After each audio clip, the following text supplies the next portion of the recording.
ورحمة الله وبركاته. أعوذ بالله من الشيطان الرجيم. بسم الله الرحمن الرحيم.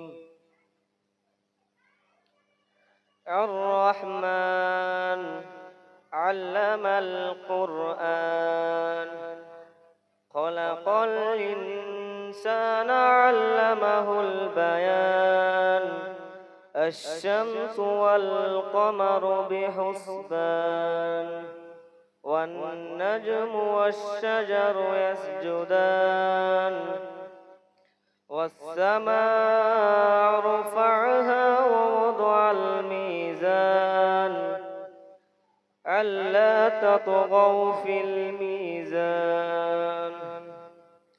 وأقيموا الوزن بالقسط ولا تخسروا الميزان والأرض وضعها للأنام فيها فاكهة والنخل ذات الأكمام والحب ذو العصف والريحان فبأي آلاء ربكما تكذبان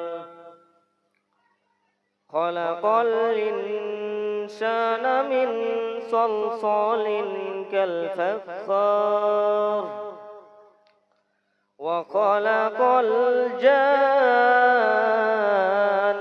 من مارج من نار فبأي آلاء ربكما تكذبان رب المشرقين ورب المغربين فبأي آلاء ربكما تكذبان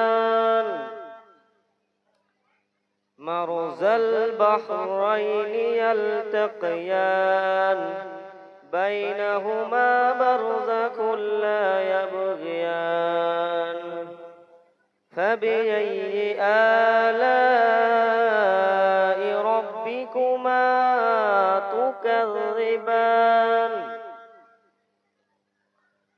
وله الجوار المنشآت في البحر كالأعلام فبأي آلاء ربكما تكذبان صدق الله العظيم.